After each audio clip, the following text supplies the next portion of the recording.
mas coisas seriam acrescentadas. Vocês esqueceram de Deus, estão se preocupando apenas com vocês mesmos, com o bem-estar de vocês e da sua família. A Bíblia diz que eles se preocupavam em fazer casas estocadas. Estocadas aqui era luxo na época, é o reboco dos nossos dias de hoje. Quem tem uma casa rebocada, com gesso, maravilha, bonito. Antigamente quem poderia fazer isso era artigo de luxo, e eles estavam querendo isso e as coisas de Deus paradas. Deus agora começa a apertar um pouquinho só. Começa a apertar o suficiente para o povo acordar, dizer: peraí, por que está acontecendo isso com a gente? Por que nada dá certo? Ageu agora vem com a mensagem profética e diz: vocês estão desse jeito porque se esqueceram de Deus. Cada um está no seu canto, cada um se preocupa apenas consigo. A unidade foi dissolvida. Não tinha mais um propósito maior para aquele povo se unirem em unidade. Ela foi dissolvida. O profeta Ageu profetiza no capítulo 1, versículo 2, dizendo: este povo evitou fazer as coisas de Deus. E Deus aqui, quando se refere a este povo, Deus nem chama eles de meu povo, não. Deus diz este povo, porque o meu povo não foi chamado para agir desse jeito. O profeta Ageu está profetizando, e o povo entende, o povo assimila, compreende com clareza, e agora eles dizem: espera aí, não está dando certo viver desse jeito não, vamos nos voltar para Deus. A mensagem do profeta Ageu teve êxito, alcançou os corações, e o resultado começou a ser produzido. E o povo começou a subir no monte, trazer madeira e edificar o templo. Chega agora o grande dia, o dia que deveria ter festa na nação, o dia que todos deveriam se alegrar, o dia da inauguração do templo de Zorobabel, que durou 520 anos. No entanto, o profeta Ageu vai dizer: vocês que são mais velhos se lembram do templo de Salomão, da glória dele? Nos lembramos, sim senhor. E agora, porque vocês viram a glória de Salomão, estão desprezando este templo? Vocês não dão valor para este templo? Apenas porque ele não tem o luxo, o glamour, a glória, a polpa, a riqueza do templo de Salomão? Ageu vai dizer: existe alguém que é dono do ouro e dono da prata. O dono do ouro e da prata está me mandando dizer a vocês que a glória desta última casa será muito maior do que a da primeira, diz o Senhor dos Exércitos. E neste lugar estabelecerei. O verbo hebraico aqui é estabelecer. Ninguém poderá mover a não ser o próprio Deus. Estabelecerei paz, diz o Senhor dos Exércitos. Por que é que os anciões choravam e questionavam o segundo templo? Porque eles olharam e viram que no templo de Zorobabel, aqui dos dias de Ageu, faltavam 5 coisas. 5 coisas que faltavam no templo de Zorobabel. Segundo Flávio Joséfo, um historiador judeu, eles choravam porque eles olharam e não viram a Shekinah, a glória de Deus, de Êxodo capítulo 40, do versículo 34 ao 38. Eles olharam e começaram a chorar, irmão Valdeci, porque eles se lembraram, no de Salomão tinha a Shekinah, a presença visível, palpável de Deus sobre o ambiente. Eles olham agora, cadê a Shekinah? Não tem. Segundo o rabino Rashi, autor de uma enciclopédia judaica, ele diz que a Shekinah era como um campo magnético. Vocês sabem que a Shekinah conduzia o povo, a nuvem andava e o povo andava junto. Ah, não quero andar porque eu gostei daqui, então fica aí, porque nós seguiremos a glória do Senhor. Se tivesse alguém que dissesse: ah não, não estou gostando daqui, vou na frente, então vai. Mas a ordem de Deus era ficar onde a nuvem da glória de Deus estava. E agora eles olham, não tem mais a Shekinah. Segundo Rashi, um rabino, Ele disse que era como um campo magnético, é o que a América, os Estados Unidos quer fazer até hoje e não consegue. Os Estados Unidos quer fazer um campo magnético que combata qualquer tipo de ataque. Eles não conseguem. A Shekinah de Deus era um campo magnético. Quando um inimigo chegava e cercava o povo de Deus, e começavam os ataques aéreos com flecha, com qualquer outro tipo de armamento, aquele campo magnético, segundo o Rabino Rashi, destruía as armas. Se você não sabe, existe este campo magnético hoje sobre a tua vida.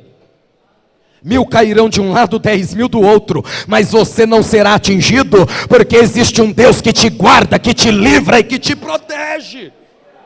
Eles olham e não vê a Shekinah.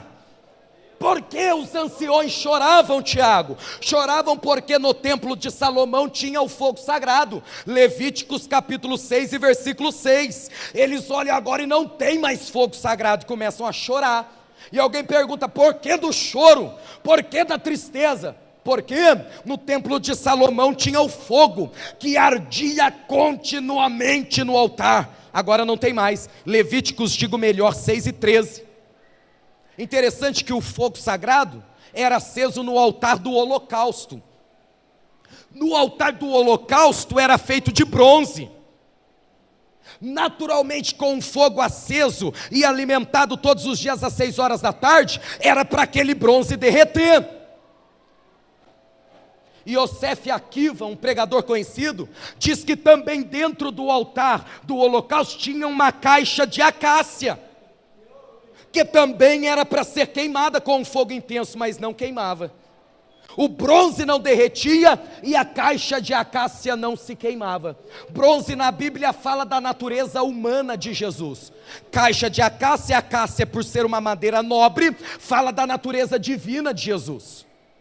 Por um milagre, o altar não se consumia com o fogo, que permanecia aceso. Todos os dias se fazia uma fila de 12 homens, 12 levitas. Eles começavam a soprar para remover a cinza, para tirar a cinza e o fogo pegar. Depois que as toras eram introduzidas no altar do holocausto, começava um a soprar. Se não pegasse, ele ia para o final da fila, o segundo começava a soprar. Se não pegasse fogo, ele ia para o final da fila e assim ia, até pegar fogo. O problema é que hoje nós não temos pessoas que querem assoprar para o fogo acender. Que Deus levante pessoas desejosas de ver o fogo de Deus aceso, não apenas na sua vida, mas na obra e na casa de Deus. Por que os anciões choravam? Choravam porque no templo de Salomão tinha Urim e Tumim, 2 pedras que os sacerdotes usavam no ombro, de Levíticos capítulo 8 e versículo 8. Agora no de Zorobabel não tem. Urim e Tumim, Urim significa luz, Tumim perfeição. A Bíblia diz que Saul consultou ao Senhor e Deus não falou com ele nem por sonhos, nem por profetas e nem pelo Urim, nem pelo Tumim. O que acontece? Ele se desespera e vai consultar uma feiticeira, uma macumbeira de Endor. Deus falava através do Urim e Tumim. As pessoas iam consultar o sacerdote, perguntando, por exemplo, Deus estará conosco na guerra? O sacerdote se virava, retirava o Urim e Tumim dos ombros e lançava. O Urim acenderia verde ou amarelo. Se acendesse amarelo, Deus estava dizendo, vá, mas preste atenção. Se acendesse verde, Deus estava dizendo, pode ir que eu estou com vocês. O Tumim acendia vermelho. Quando acendesse vermelho, Deus estava dizendo, não é para ir para a guerra, não é para ir para a batalha, eu não estarei convosco. Daí que tiveram a brilhante ideia de inventar o semáforo, o sinal. Vermelho para, amarelo presta atenção, verde pode avançar. Não tinha Urim nem Tumim. E os anciões choravam. Não tinha também o candelabro. No templo de Salomão tinha 10. No de Zorobabel tinha apenas um castiçal. No templo de Salomão tinha 10 mesas, com os 12 pães da proposição. No de Zorobabel tinha apenas um. E os anciões olhavam e choravam. E alguém perguntava, por que do choro? Porque não tem glória de Deus, não tem Shekinah. Por que do choro? Não tem fogo sagrado. O fogo apagou. Por que do choro? Não tem Urim, não tem Tumim. Deus não está falando através do Urim Tumim. Tem apenas um castiçal e uma mesa. O historiador Filo diz que nesse momento alguém pega o rolo do profeta Isaías e começa a ler o livro do profeta Isaías, capítulo 28 e versículo 16, que fala sobre a pedra de esquina que foi rejeitada. Os jovens saem correndo pela cidade e pegam uma pedra rejeitada pelos edificadores e coloca ela dentro do templo, do lugar santo, que era para ter a arca da aliança. Neste momento, Deus usa o profeta Zacarias, capítulo 4 do profeta Zacarias, e diz: não desprezeis os dias das coisas pequenas. Deixa eu dizer uma coisa para você. Tudo isso só foi possível porque um povo decidiu se unir por um propósito maior. Não adiantará muita coisa ficarmos apenas reclamando, questionando.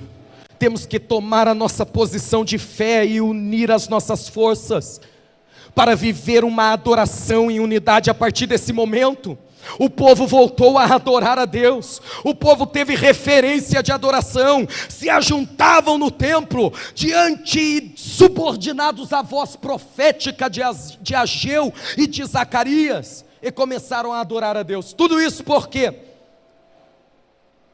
Porque o povo passou a viver em unidade. E eu tenho certeza que Deus tem uma bênção grande para cada um de nós, que nos decidirmos viver esta unidade. Davi fez uma coisa de louco. Davi foi meio esquizofrênico, maluco. As pessoas dizem: Davi, isso é coisa de maluco. Davi coloca 12 homens em volta da arca da aliança e diz para eles assim: vocês vão apenas adorar a Deus 24 horas do dia. Aqueles homens em volta da arca da aliança começam a adorar a Deus 24 horas. Davi vai para o monte agradecer a Deus. Quando ele está no monte agradecendo a Deus, louvando a Deus, adorando a Deus, ele vê uma multidão de pessoas vindo dos lugares mais distantes e remotos da terra. É aí que ele escreve o Salmo 133, e ele diz: ó, quão bom e quão suave é que os irmãos vivam em união, em unidade. A adoração, ela tem o poder de atrair a unidade de Deus para as nossas vidas. A adoração nunca divide, nunca vai separar, nunca vai colocar um para um lado e outro para o outro, nunca criará facções, grupos. A adoração verdadeira, muito pelo contrário, ela vai nos unir em torno de um propósito maior. Eu quero convidar você para ficar em pé comigo, todos nós. Eu quero orar por você.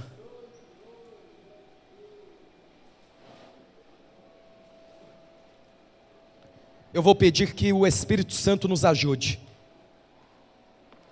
a vivermos em unidade. Eu quero pedir para os irmãos nos ajudarem em oração, por um propósito que eu vejo unidade nele. Nós realizaremos agora no mês de abril, na cidade do Rio de Janeiro, o primeiro congresso de mendigos no Rio de Janeiro. Uma igreja batista tradicional abraçou a visão, o propósito, uma igreja com quase 4.000 membros, de fazer esse congresso que nós realizamos há 10 anos na Casa de Recuperação em Caçapava. O nosso presidente, pastor Vicente, ele vai sair de São José dos Campos, pastor Jorge, andando 26 dias de caminhada, 6 a 7, 8 horas por dia caminhando, de São José ao Rio de Janeiro, passando em cidade por cidade, tirando as pessoas que moram nas ruas. Nós já temos 9 casas de recuperação, firmada parceria conosco, e nós vamos encaminhar essas pessoas para casas de recuperações. E no Rio de Janeiro, além dessa igreja batista, outras 300 lideranças ali do Rio de Janeiro, incluindo igrejas conhecidas, igreja do Silas Malafaia, abraçou essa ideia para realizar esse evento lá. Eu vejo unidade nisso. Eu não vejo placa de igreja. Eu não vejo ninguém puxando sardinha para o seu lado. Eu estou vendo unidade em prol de ganhar almas para o reino de Deus. E nós precisamos da ajuda dos irmãos em oração. Eu quero orar por você, que haja unidade na tua casa, que haja unidade na onde você trabalha, que haja unidade na sua vida, que haja unidade no grupo que você participa. Senhor nosso Deus e Pai, a minha oração é pautada, firmada na profecia de Ageu. Nos ajuda, meu Deus, a nos esquecermos um pouco só, dos nossos interesses pessoais, e nos lembrarmos de um propósito comum a todos nós, que é ganharmos almas, contribuirmos para o bom andamento da Tua obra, e para a expansão do Teu reino na terra. Ajuda-nos, meu Deus, como disse o grande pregador inglês John Wesley, o amor que nos une por esse amor, meu Deus, é maior do que as diferenças que nos separam.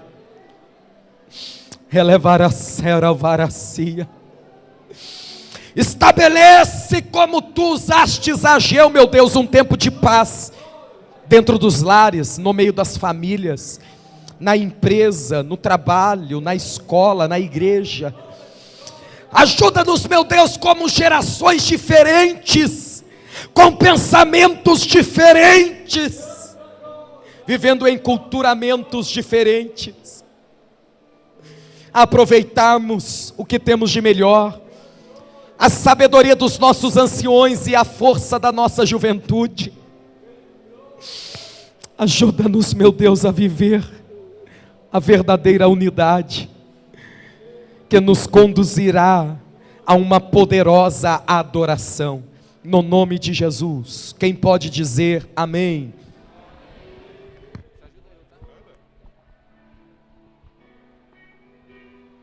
Adorar é o que sei, adorar é o que sou, nada pode calar um adorador.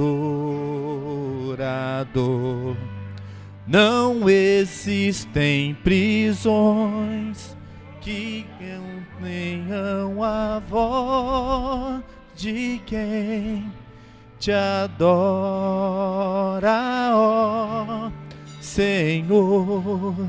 Adorar é o que sou, adorar é o que sou, nada pode calar um adorador.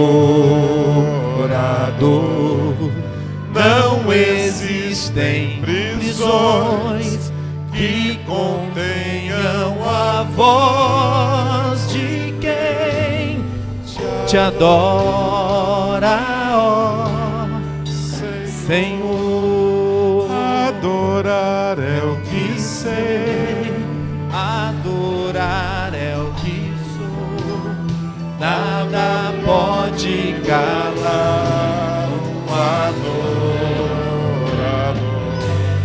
Não existem prisões que contenham a voz de quem te adora, ó Senhor. Ó Deus, graças te damos, Senhor, pela misericórdia do Senhor para com as nossas vidas, irmãos. Eu disse ontem, após o culto, que Deus não cobra de nós por questões que nós ignorávamos, né? Que nós não sabemos, mas Ele cobra aquilo que nós sabemos, aquilo que nos é informado. A quem muito é dado, muito é requerido. E eu penso que nós aqui no Areão estamos recebendo muito. Estamos recebendo muito. Há lugares por aí, amados, em que o culto passa e parece que é um transtorno, né? As pessoas não veem a hora de acabar o culto, pela rotina, não ter uma palavra, não ter uma ministração. Nós estamos sendo abençoados pelo Senhor. Não é, meu filho? Estamos sendo. Amanhã, culto de oração e ensino, vamos fechar uma série de estudos sobre unidade. Não vamos terminar essa série, vamos fazer um fechamento de um núcleo que está sendo dado no nosso campo. E quarta-feira é o nosso culto com o departamento feminino, tá? Culto sob a coordenação do departamento feminino. Parece-me que vem as irmãs ali do Parque São Luís, é isso? Parque São Luís, né? As irmãs vão vir cooperar conosco aqui, do Parque São Luís. Bom, Walter Vinhas deve estar aqui conosco também. Na quinta-feira, não esqueçam, é a segunda festividade do nosso GRAMEI, Grupo de Apoio à Melhor Idade. Vai ser o congresso do GRAMEI na sede. Os irmãos daqui do Areão que participam do GRAMEI, que não tem condução própria, teremos aqui uma condução saindo às 19 horas, em ponto, né? Para chegar lá, já compor o grande vocal do GRAMEI ali em nosso templo sede. Deus abençoe os irmãos. Obrigado, Mineirinho aí, que veio lá da terra do queijo, os irmãos que vieram congregar conosco nessa noite. Eu desejo que todos tenham uma boa semana. Levem a palavra de Deus, vá digerindo a palavra de Deus. Quinta-feira, ensaio para o coral, não esqueçam. Não vai ter? Então não vai acontecer o ensaio do coral na quinta-feira. Tá? Sexta-feira as irmãs vão estar aqui? Vai? Então tá bom. As irmãs terão a reunião na sexta-feira. Mas o ensaio do coral está suspenso na próxima quinta-feira. Tenha uma semana boa, né? Vá para casa, não perca o culto não, viu? Não perca o culto dessa noite. Como é que eu perco o culto, pastor? Se eu murmurar. Não perde? Perde. Se murmurar, perde. Murmurei, perdi o culto, né? Não assimilei aquilo que Deus falou comigo nessa noite. O amor de Deus, nosso Pai, a graça de nosso Senhor Jesus Cristo e a comunhão do Espírito Santo reine e domine as nossas vidas, hoje e sempre. Deus te abençoe e te guarde. O Senhor faça resplandecer o seu rosto sobre ti, tenha misericórdia de ti e te dê a paz. Porque a vitória é nossa. E se Deus é por nós? Operando Deus. Deus abençoe, amados. Vão na paz.